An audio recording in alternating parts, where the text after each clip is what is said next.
So, with the concept of Alex and the story and the characters kind of fleshed out by doing Twine, the next aspect was actually having a game to play. Obviously, the game was kind of in tandem whilst the narrative was being made, but there was a few things that was always worrying whilst creating the story. And the fact was this going to be more of a story or was it going to be more of a game? Hopefully, by the end of everything, there is a balance between the two. And there was some inspiration to try and get to where Alex is now from where it was. Now, Monitor is obviously just about listening into original, like stories in different rooms. And there wasn't anything else apart from moving from one room to the other. Now, as a framework, that was always going to be part and parcel of the game. But I wanted to take a bit of inspiration from other games previously before. Now, one of my all-time favourite games, and it's part of the reason why I call myself DNT Games, because it's Dave's Nostalgia Trip. One of my all-time favourite games as a kid growing up was Burn Cycle.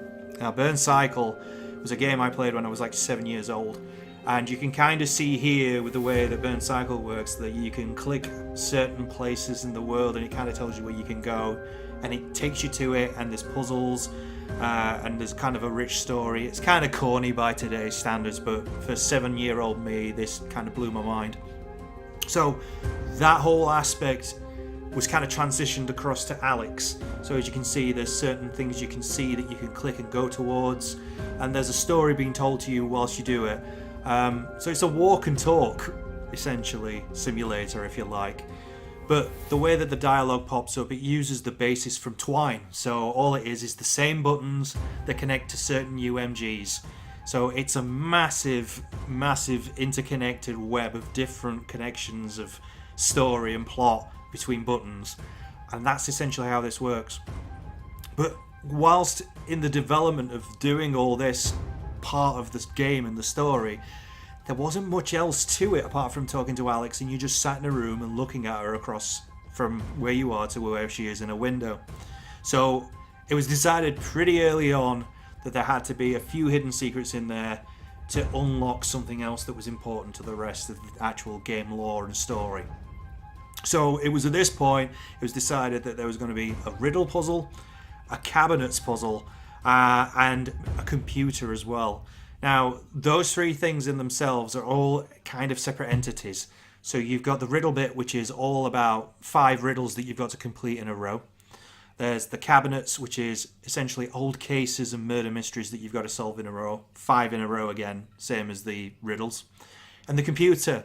Now, the computer is the bit where if you've played the original Monitor and you want to figure out a little bit more about what's been going off, it's all there. So there's a load of different things you can explore. Now, one thing in the computers is that if you find one particular entry, it unlocks something about a character called Viola Bonville, which is going to be a separate video from this.